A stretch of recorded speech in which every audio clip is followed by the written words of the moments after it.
Hello दोस्तों, मेरा नाम है देवांश, आप सभी का दोस्त, आप सभी का बड़ा भाई, आप सभी का बहुत बहुत स्वागत करता हूं अपने यूट्यूब चैनल में।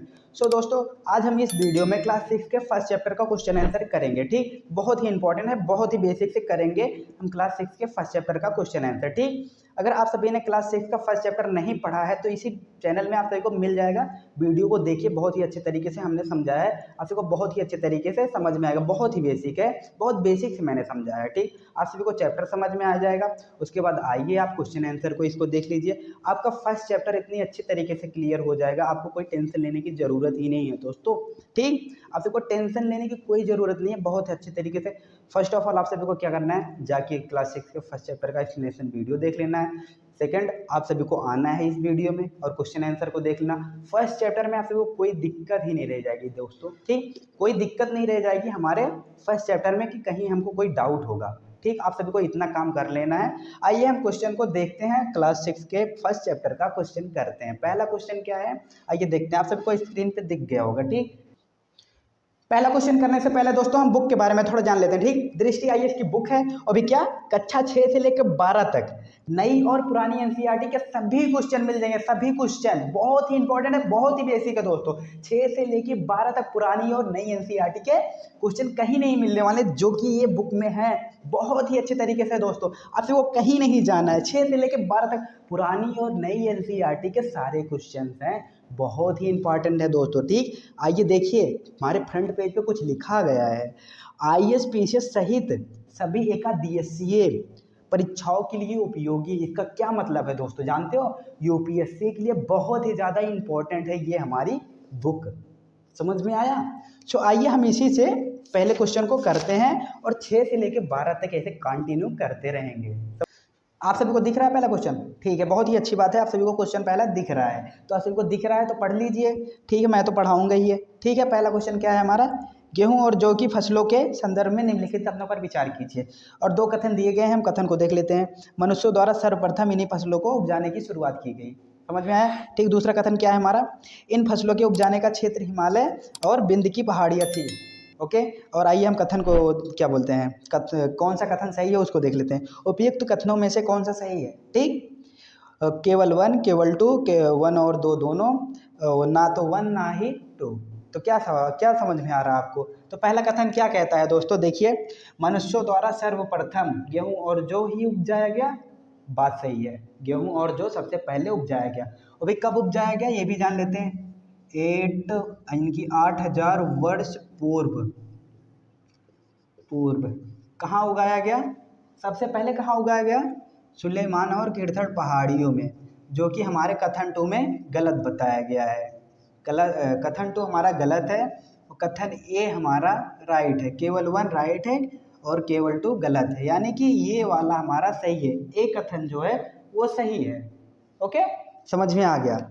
और आइए हम दूसरे क्वेश्चन को देखते हैं। पहला तो हमारा क्लियर हो गया, बहुत ही अच्छे तरीके से हमने समझा दिया। आइए दूसरे को देखते हैं। ठीक, अब आप सभी को दूसरा दिख रहा है, बहुत ही अच्छी बात है, दूसरा भी दिख रहा है भाई, क्या बात है। भारतीय उपमहाद्वीप के संदर्भ में निम्नलिखित कथनों पर विचार कीजिए। ठीक, आइए कथन को देखते हैं ना, क्वेश्चन को समझ लिया, कथन को भी देख लेते हैं। आरंभिक नगरों का विकास सिंधु व इसकी सहायक नदियों के किनारे हुआ। बात सही है। और दूसरा, गंगा व इसकी सहायक नदियों के किनारे नगरों का विकास लगभग 5,000 वर्ष पूर्व हुआ। ये भाई गलत बात है। आइए हम कथन को देख लेते हैं। उपयुक्त कथनों में से कौन सा सही है? ठीक, केवल 1, केवल 2, 1 और 2 दोनों, ना तो 1 ना ही 2। क्या लगता है? तो पहला कथन क्या कहता है हमारा? पहला कथन क्या कहता है दोस्तों, देखते हैं। आरंभिक नगरों का विकास सिंधु हुआ, इसकी सहायक नदियों के किनारे हुआ। भाई बात एकदम बिल्कुल सही कही है इन्होंने, एकदम सही कही है। ठीक, और भी कब हुआ है? 4500 वर्ष पूर्व आरंभिक नगर का विकास सिंधु नदी के सहायक नदियों के किनारे हुआ था। ठीक, पूर्व, समझ में आ गया। ठीक, और दूसरा कथन क्या कह रहा है? गंगा नहीं हुआ था वहां भी, लेकिन पहले यहाँ पे हो चुका था उसके बाद 25 यानी कि 2500 वर्ष पूर्व वहाँ के नगर भी क्या हो गए थे, क्या हो गए थे, वहाँ के नगर भी विकसित हो गए थे। ठीक, विकसित हो गए थे। तो दूसरा भी आप सभी को बहुत ही अच्छे तरीके से हमने समझा दिया। जहाँ 5000 लिखा गया वहीं 25 होता तो राइट था, एकदम राइट था। ठीक, जहाँ 5000 था वहीं 2500 अगर होता एकदम राइट था, दूसरा वाला भी, दूसरा कथन भी राइट होता, लेकिन रॉन्ग था। ठीक, आइए तीसरे क्वेश्चन को देखते हैं। दिख रहा है तीसरा क्वेश्चन? दिख रहा है, बहुत ही अच्छी बात है, दिख रहा है, दिखना चाहिए।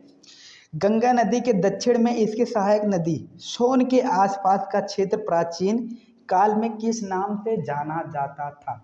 आप भी देख लीजिए, बार बार बोलने की आदत नहीं है मुझे। क्वेश्चन को समझ लिए? ठीक है, इसमें विकल्प दिया गया है अवंती, वज्जी, काशी, मगध। तो भाई एक बार क्वेश्चन को मैं फिर से पढ़ूंगा और फिर समझाऊंगा, नहीं समझ में आएगा मार पड़ेगी मार। ठीक, गंगा नदी के दक्षिण में इसकी सहायक नदी सोन। ठीक, गंगा के दक्षिण में उसकी सहायक नदी सोन के आसपास का क्षेत्र जो है प्राचीन काल में किस नाम से जाना जाता था? तो हमारा डी क्या है, जरा बोलिए तो डी क्या है? डी मगध, मगध नाम से जाना जाता था दोस्तों। तो बहुत ही अच्छा, आप सबको समझ में आ गया। तो हम मगध को थोड़ा अच्छे तरीके से समझाना चाहूँगा। मगध का राजा कौन था? मगध का राजा बिंबिसार था। ठीक, और इसकी स्थापना कब हुई थी? तो 544 से 492 ईस्वी पूर्व। ये उल्टा क्यों चल रहा है अभी बाद में पढ़ेंगे, बट यही है ना। ठीक, आप सभी को समझ में आ गया राजा कौन था, और ये प्राचीन काल में बहुत बड़ा राज्य था। मगध साम्राज्य जो है बहुत बड़ा राज्य था। ठीक, तीसरा क्वेश्चन भी हमारा सही हो गया, यानी कि समझ लिया हम लोगों ने।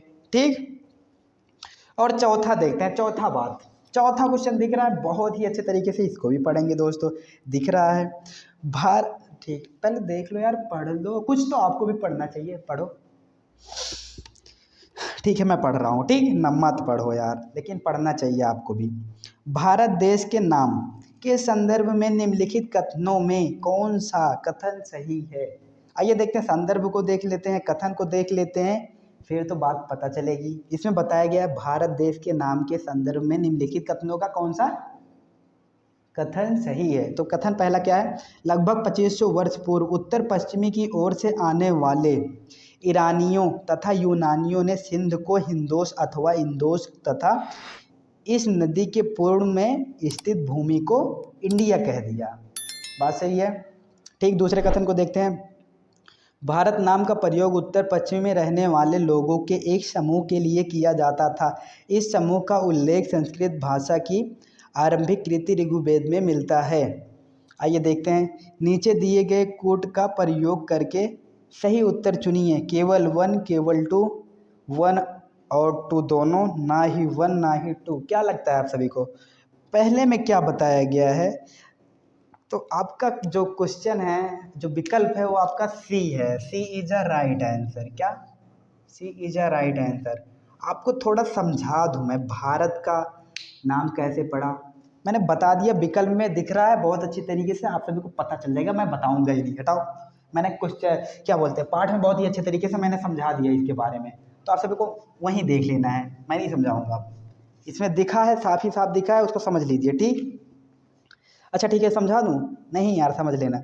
हाँ ठीक है, पाँचवा क्वेश्चन हम आते हैं। पाँचवा क्वेश्चन क्या है हमारा, दिख रहा है? पढ़ो, तब तक मैं देखता हूँ। ठीक है, मैं पढ़ता हूँ। पांडुलिपियों के संदर्भ में निम्नलिखित में से कौन सा कथन सही है? पांडुलिपियाँ आपको पता है, हाथ से लिखी जो हाथ से लिखा जाता है, जैसे मैं हाथ से लिख रहा हूँ, लेकिन बोर्ड पे नहीं लिखा जाता था हमारा पांडुलिपियाँ जो है, पांडुलिपियाँ बोर्ड पे नहीं लिखा जाता है, भोजपत्र ताड़पत्र के वहाँ पे लिखा जाता था। तो आइए उसी के बारे में हमको बात करनी है। हमारा पहला कथन क्या है? ठीक, कथन को सही नहीं बताना है। कौन सा कथन सही नहीं है? अतीत में हाथ से लिखी गई पुस्तक पांडुलिपि कहलाती है। ये तो भाई एकदम करेक्ट है। अंग्रेजी में पांडुलिपि के मैन्यूस्क्रिप्ट शब्द का प्रयोग होता है, जो लैटिन भाषा के शब्द मेन्यू जिसका अर्थ हाथ है से लिखना है। समझ में आया? और सी वाला कथन क्या है हमारा? पांडुलिपि ताड़ के पत्तों को काटकर अथवा हिमालय क्षेत्र में उगने वाले बुर्ज नामक पेड़ की छाल से विशेष तरीके से तैयार भोजपत्र पर लिखी जाती थी। बिल्कुल राइट है। पांडुलिपि केवल मंदिरों और बिहारों में प्राप्त होती हैं और नहीं, जो केवल संस्कृत भाषा में लिखी गई हैं। भाई पहली बात तो मंदिरों और बिहारों के अलावा भी कहीं और मिलती हैं। दूसरी बात, जो केवल संस्कृत नहीं, इसकी भाषाएं जो 3 प्रकार की हैं, बता दें। 3 भाषाएं में पांडुलिपियाँ हमारी लिखी जाती थी। पहला हमारा हो गया संस्कृत, ठीक, संस्कृत हो गया। दूसरा हमारा प्राकृतिक हो गया, ठीक, प्राकृतिक हो गया। और तीसरा हमारा क्या हो गया, तमिल, ठीक। ये 3 भाषाएं में हमारी पांडुलिपियां हमें देखने को मिल जाएंगी और मंदिरों और बिहारों में ही नहीं और भी अन्य स्थानों पर मिल जाएंगी। हमारा ये भी क्लियर हो गया। आपको यार वो जो संदर्भ कथन दिए गए हैं ना पांडुलिपि के बारे में, उसे भी बता दिया गया। और पांडुलिपि किस चीज़ का वर्णन करता है, समझ रहे हो? राजा रानियों के, औषधियों के, हर एक चीज़ों का वर्णन उसमें रहता है। जैसे कोई बीमार होता था, उनके लिए कौन सी दवा होती थी, यानी कि पुराने लोगों का विवरण होता था, ठीक, समझ लिए। और आइए छठवां क्वेश्चन को देखते हैं। टॉपिक तो यार बार बार ही याद आता है। चलिए ठीक है, छठवां क्वेश्चन आप सबको दिख रहा है बहुत ही अच्छे तरीके से, ठीक है, पढ़िए जरा। अभिलेखों के संदर्भ में निम्नलिखित कथनों पर विचार कीजिए। ये पांडुलिपि था, ये अभिलेख था। पांडुलिपि और अभिलेख में एक ही अंतर है, बता दूं। पांडुलिपि जो है ताड़पत्र और भोजपत्र पर लिखी जाती है, और यही अभिलेख जो है वो पत्थरों पर, धातुओं पर और कठोर से कठोर, बहुत से कठोर उन पर उत्कीर्ण कराए जाते हैं, उन पर लिखाए जाते हैं, छपवाए जाते हैं। इसमें यही डिफरेंस है क्या, कि वो ताड़पत्र, भोजपत्र, और दोनों ही वही काम करते हैं, वही विवरण करते हैं। राजा रानियों की औषधि, हर एक चीज़ों का विवरण दोनों ही करते हैं। लेकिन एक ही अंतर है कि ये पत्थरों पर, कठोर से कठोर पर लिखा जाता है, वो सिर्फ भोजपत्र और ताड़पत्र के पत्तों पर लिखा जाता है, ठीक। आइए देखते हैं अब लेख के बारे में। पहला कथन क्या है, ऐसे लेख पहला कथन क्या है हमारा, ऐसे लेख जो केवल पत्थरों पर उत्कीर्ण किए जाते थे अभिलेख कहलाते थे। क्या समझ में आया? ऐसे लेख जो केवल पत्थरों पर उत्कीर्ण किए जाते थे उन्हें ही हम अभिलेख कहलाते थे, वही अभिलेख कहलाते थे। बहुत गलत है यार।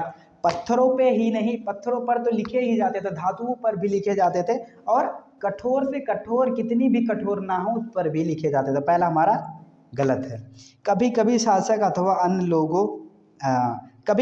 अथवा अन्य लोग अपने आदेशों को इस तरह उत्कीर्ण करवाते थे ताकि कुछ लोग उन्हें देख व पढ़ सके तथा उनका पालन कर सके। भाई बात सही है, मैंने वही बताया था, राजा रानियों का वर्णन होता है, ठीक। बहुत ही अच्छे तरीके से हमने समझा दिया। पहला हमारा रॉन्ग है। क्या? पहला हमारा रॉन्ग है। हाँ, लेकिन पहले देखिए, कथन आप लोग पढ़ लिया करो यार, मुझे क्या बार बार पढ़ा। उपयुक्त कथनों में से कौन सा सही है? केवल 1, केवल 2, 1 और 2, ना तो 1 ना तो 2। 2 इज अ राइट आंसर, ठीक। 2 हमारा जो है इज अ राइट आंसर। इसमें क्या है? B B B is a right answer, यानी कि कथन 2 हमारा सही है, पहला वाला रॉन्ग है। पहले वाले में क्या सही करना था? वो पत्थरों पर ही नहीं, धातुओं पर भी और कठोर से कठोर वस्तुओं पर भी उत्कीर्ण कराए जाते थे। यही बात है जो गलत हो गया, और वो भी सही होता अगर उसमें और भी चीज़ें लिखी होती, जैसे पत्थरों के अलावा धातुओं और कठोर से कठोर लिखा होता तो हमारा पहला कथन भी सही हो जाता, लेकिन उसमें सिर्फ पत्थर ही लिखा गया था, ठीक। और आइए देखते हैं सातवां। भाई अशोक की बात आ गई, ठीक। सातवां दिख रहा है, देखिए सातवां, अशोक का कांधार से प्राप्त अभिलेख निम्नलिखित में से किन लिपियों में लिखा गया था? इसमें सिर्फ पूछा गया है, कुछ समझना है नहीं, ठीक। इसमें 4 क्वेश्चंस हैं, अरे 4 विकल्प हैं। आरामाइक और ब्राह्मी, यूनानी और ब्राह्मी, देवनागरी और तमिल, यूनानी और आरामाइक। तो डी आपको क्या दिख रहा है, देखिए जरा, डी वाला क्या दिख रहा है, मैं लिख देता हूँ, बोलूँगा नहीं। यूनानी और क्या है, और दिख रहा होगा आप सभी को। अरामाइक, माइक, हाँ समझ में आ गया। तो यही है जो उनकी कांधार की लिपियाँ थी, इसी में मिली थी उनको। क्या? जो अशोक का कांधार से प्राप्त अभिलेख था, अभिलेख जो था इन्हीं में क्या, इन्हीं लिपियों में इनको मिला था। ठीक, एक बार फिर से देख लेते हैं। अशोक का कांधार से प्राप्त अभिलेख निम्नलिखित में से किन लिपियों में लिखा गया था? किन लिपियों में लिखा गया था, किन लिपियों में मिलेगा, बात एक ही है। ठीक, तो यूनानी तथा यानी कि यूनानी और अरामाइक में। सो आइए हमारा लास्ट क्वेश्चन। सो दोस्तों हमारा लास्ट क्वेश्चन को बहुत ही अच्छे तरीके से समझेंगे। ठीक, कथन ए, ईसा मसीह के हाँ पहले मैं पूछ लूँ, दिख रहा है आठवां क्वेश्चन दिख रहा है? नहीं दिख रहा? दिख रहा है, बहुत ही अच्छे तरीके से दिख रहा है। ठीक, पढ़िए। ईसा मसीह के जन्म के पूर्व की सभी तिथियां ईसा पूर्व के रूप में जानी जाती थी। ई पू का मतलब क्या होता है? बड़ी ई, और पू का मतलब क्या होता है? ईसा पूर्व के रूप में जानी जाती थी। ठीक, ईसा मसीह के जन्म के पूर्व की सभी तिथियां ईसा पूर्व के नाम से जानी जाती थी, रूप में जानी जाती थी। ठीक, ये भाई एकदम सही है। और कारण आर देख लीजिए। वर्ष की गणना ईसाई धर्म प्रवर्तक ईसा मसीह के जन्म की तिथि से की जाती है। बहुत ही सही। तो इसमें दिया गया है 4 विकल्प हैं, ए और आर दोनों सही हैं, और आर ए का सही स्पष्टीकरण है। भाई ए पे ताला मार दो ताला साले को। ए इज अ राइट आंसर। दोनों के दोनों बहुत ही अच्छे तरीके से समझाया गया है, कि दोनों ही बहुत ही अच्छे तरीके से समझाया गया है। ठीक, बहुत ही अच्छे तरीके से उनका स्पष्टीकरण है। ठीक, सीधी सी बात है, ईसा मसीह के जन्म के बाद से ही वर्ष की गणना होती है। जब उनका जन्म हुआ उसी के बाद से तिथियां चलती हैं सीधा। पहले ईसा पूर्व चलता था और उसके बाद ईसवी चलता है। आप देखिए, हम लोग देखते नहीं है ईसवी, मतलब यार जैसे ईसवी जो होता है वो ऐसे चलता है 2 3 4 5, जैसे अभी 2022-23 चल रहा है, 2024 आएगा, ये हमारा यूएसबी हो गया कि बढ़ता जाएगा। और जो घटता जाता था, जैसे 100 हो गया, 99 हो गया, ऐसे ऐसे ये हमारा ईसा पूर्व होता था जो बीता हुआ था, यानी कि उल्टा चलता था। ईसा पूर्व उल्टा चलता था और ईसवी सीधा चलता था। समझ में आ गया? और क्या है, और कुछ तो नहीं बच रहा है। और ईसा पूर्व को हम इंग्लिश में क्या कहते हैं दोस्तों? बिफोर क्राइस्ट, बीसी कहते हैं इसे, बीसी, जिन्हें हम बोलते हैं बिफोर क्राइस्ट। ठीक, और कुछ है बचा है? नहीं, कुछ नहीं बचा है, कुछ भी नहीं बचा है, कुछ भी नहीं बचा है, कुछ भी नहीं बचा। सो हम सभी ने बहुत ही अच्छे तरीके से क्वेश्चन को समझ लिया है। सो ये हमारा और भी क्वेश्चन करना है। ठीक है, हमारे व्हाट्सएप चैनल जो है उसमें आइए ज्वाइन हो लीजिए। हमारे व्हाट्सएप चैनल में आप लोग को ज्वाइन होना है, और उससे मैं आप सभी को मैं क्विज दूंगा। क्विज जानते हो ना, क्विज, आप सभी को टिक मारना रहेगा। तो सिर्फ वही दूंगा कि जैसे पूछ लिया गया कि गेहूं और जौ की शुरुआत कब हुई, उसे में 9,000, 10,000, 12,000, 8,000 दिया रहेगा, अरे टिक मार दो, टिक मार दो।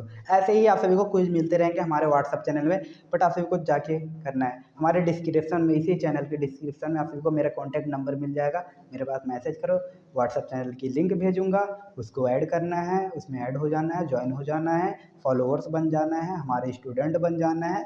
आप सभी को सारी चीज़ें क्विज में मिल जाएंगी, इससे भी अधिक क्वेश्चन करने के लिए। लेकिन मुझे तो ऐसा नहीं लगता है दोस्तों, पहले चैप्टर को मैंने पढ़ाया, उसको अगर आपने देखा और इस चीज़ों को जो मैंने पढ़ा है इसको देख लिया, तो आपसे कोई भी क्लास 6 के फर्स्ट चैप्टर से कुछ भी पूछ सकता है। आप बिंदास रहिए, आप बता ले जाओगे। ठीक, सो दोस्तों यही था हमारा, बहुत ही अच्छे तरीके से समझ लिया हम लोगों ने। थोड़ा दिमाग लगा के समझिएगा और थोड़ा दिमाग लगा के सोचिएगा, तो चीज़ें बहुत ही अच्छी तरीके से आप सभी को समझ में आ जाएंगी। सो ऐसे ही हम सेकेंड चैप्टर का करेंगे, थर्ड चैप्टर का, फोर्थ चैप्टर का, फिफ्थ चैप्टर का, सिक्स चैप्टर का, सेवन चैप्टर का, एट चैप्टर का, ऐसे ही सारे करते चलेंगे 6 to 12 तक। ओके, और ये बुक इतना ज़्यादा अच्छी है यार, इतना ज़्यादा अच्छी है कि यूपीएससी के लिए ही बनी है और किसी के लिए नहीं बनी है। फालतू चीज़ें कुछ नहीं पढ़ाई गई हैं इसमें। 11th में जो सारी बेस्ट मटेरियल्स थे उसको इसमें लिखा ही नहीं गया है, यानी कि बहुत ही अच्छी है यार, सब यूपीएससी के लिए ही सिर्फ है और किसी के लिए नहीं है। तो आप सभी को एक ही बात कहना चाहूँगा, ध्यान से पढ़ो, ध्यान से समझो, बहुत ही अच्छे तरीके से मैंने समझाया है दोस्तों, उसमें कोई डाउट की यार पढ़ो, कैसे भी करके पढ़ो। इतनी अच्छी बुक से मैंने पढ़ाया और ऐसे 6 to 12 तक मैं पढ़ाता रहूँगा। आप सभी को देखना है, परमानेंटली हमारी वीडियो को देखना है। ऐसे ही मैं 6 to 12 तक पूरा करवाऊँगा। दृष्टि IAS की बुक है, बहुत ही अच्छे तरीके से पुरानी और नई NCERT दोनों के क्वेश्चन कराता रहूँगा। और मैं क्लास 6 का फर्स्ट चैप्टर पूरा एक्सप्लेनेशन किया हूँ, सेकंड भी पूरा एक्सप्लेनेशन किया हूँ, उसका क्वेश्चन आंसर भी करवा रहा हूँ। आप सभी को मैं कह रहा हूँ कॉन्टैक्ट नंबर से हमारे पास मैसेज करिए, मैं आप सभी को लिंक दूंगा, व्हाट्सएप चैनल में जुड़ जाइए। उसके बाद आप सभी को एक्स्ट्रा क्विज में दूंगा, जो कि आपको टिक द करेक्ट ऑप्शन यानी कि MCQ में रहेगा। आप सभी को एक ही टिक लगाना रहेगा, आपकी बहुत ही अच्छी तरीके से रिविजन चलती रहेगी, तो कोई प्रॉब्लम होगी। बहुत ही अच्छे तरीके से हमने समझा दिया। Thanks for my watching video. बहुत ज़्यादा थैंक यू कि आप हमारी वीडियो को देखें और ऐसे ही पढ़ाई करते रहो दोस्तों। आप सभी को कोई दिक्कत नहीं है, बहुत ही अच्छी तरीके से पढ़ेंगे, कोई चीज़ डाउट में नहीं रहेगा। आज तो थोड़ा यार देखने में, कैमरा में देखने में क्या होता है, लाइट बल रही है, ये मेरे आँख पे जो है, मेरे आई पे वो इफेक्ट करती है ना, तो इसीलिए मेरे को चीज़ें कुछ दिख नहीं रही थी, इसीलिए थोड़ा डैमेज हो रहा था। और बाकी सब कुछ सही है, ठीक। चश्मा वश्मा लगा लूँगा तो सही हो जाएगा। बहुत बहुत धन्यवाद दोस्तों वीडियो को देखने के लिए, और पढ़ाई करते रहो, ये तो मुझे और भी ज़्यादा खुशी मिलती रहेंगी। Thank you.